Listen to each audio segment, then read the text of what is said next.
जिसके स्वभाव से जो प्रवृत्ति उत्पन्न हुई है वह उस प्रवृत्ति को नहीं छोड़ती। दिव्य धन वाले व्यक्ति में भय का पूर्ण अभाव और सभी के लिए प्रेम की भावना होती है। जो होने वाला है वह होकर ही रहता है और जो नहीं होने वाला है वह कभी नहीं होता। जिसकी बुद्धि में ऐसा संकल्प होता है वह कभी चिंता नहीं करता।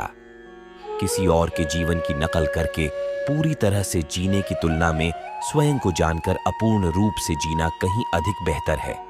समय से पहले और भाग्य से अधिक किसी को कुछ प्राप्त नहीं होता। अच्छे काम करने के बावजूद लोग आपके बुरे कामों को ही याद रखेंगे, इसलिए लोग जो कहते हैं उस पर ध्यान न दें। अपना काम करते रहें। जो लोग बुरे कर्म करते हैं, सबसे नीच लोग जो आसुरी प्रवृत्ति के हैं और जिनकी बुद्धि माया द्वारा भस्म हो गई है, वे मेरी पूजा नहीं करते हैं या मुझे प्राप्त करने का प्रयास नहीं करते हैं। ऐसा कुछ भी नहीं है, चेतन या अचेतन, जो मेरे बिना अस्तित्व में हो सकता है।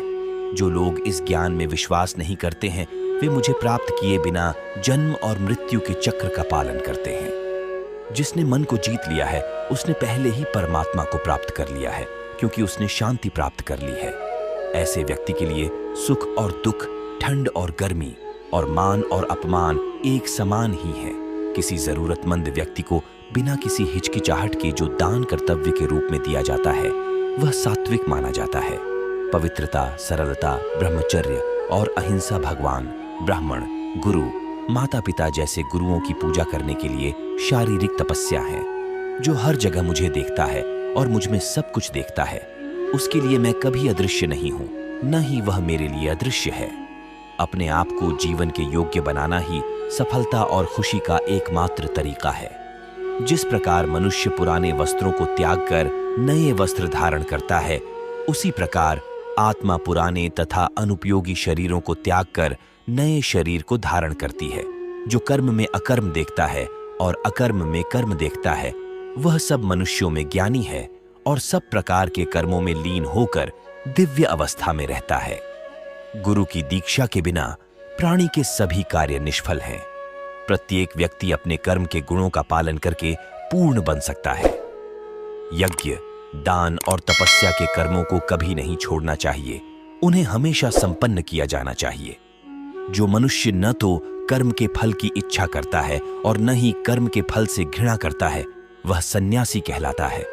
जो व्यक्ति अपने कर्मों के परिणाम के प्रति आश्वस्त है और जो अपने कर्तव्य का पालन करता है, वही सच्चा योगी है। जब भी और जहां भी अधर्म बढ़ेगा, मैं धर्म की स्थापना के लिए अवतार लेता रहूंगा।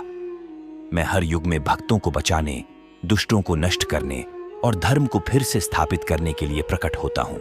प्रत्येक मनुष्य को अपने ईश्वर में अटूट विश्वास रखना चाहिए, क्योंकि अर्जुन ने भी युद्ध के मैदान में जाने से पहले श्री कृष्ण को ही चुना था। मनुष्य अपने जीवन में जब तक डरता रहेगा, तब तक उस मनुष्य के जीवन के हर फैसले दूसरे करते रहेंगे। मैं इस संसार के प्रत्येक प्राणी को एक समान दृष्टि से देखता हूं। मैं किसी को कम या ज्यादा पसंद नहीं करता हूं, लेकिन जो कोई मुझे श्रद्धा और प्रेम से पूजता है, मैं उनके भीतर और उनके जीवन में निवास करता हूं। मैं उन्हें कभी न कभी दर्शन जरूर देता हूं। हमारे साथ जो हुआ वह अच्छा ही हुआ। विश्वास करो कि हमारे साथ जो हो रहा है वह अच्छे के लिए ही हो रहा है, और जो हमारे साथ होने वाला है वह भी अच्छा ही होगा। बिना कर्म किए जीवन में किसी फल की आशा करना मनुष्य की सबसे बड़ी भूल है। ताले खोलने के लिए इस दुनिया में केवल 2 चाबियां हैं। पहली कुंजी है दृढ़ संकल्प और दूसरी कड़ी मेहनत। जिस प्रकार समय समय पर प्रकृति में परिवर्तन होता रहता है, उसी प्रकार मनुष्य के जीवन में सुख दुख, आशा, निराशा, सफलता और असफलता का आगमन होता रहता है। कोई भी मनुष्य जन्म से महान नहीं होता। महान बनने के लिए भी महान कर्म करने पड़ते हैं। इस प्रकार गीता मानव भाग्य को पूरी तरह से मानव हाथों में रखती है।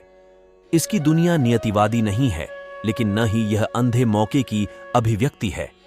हम खुद को और अपनी दुनिया को उस आधार पर आकार देते हैं जिस पर हम विश्वास करते हैं, सोचते हैं और कार्य करते हैं।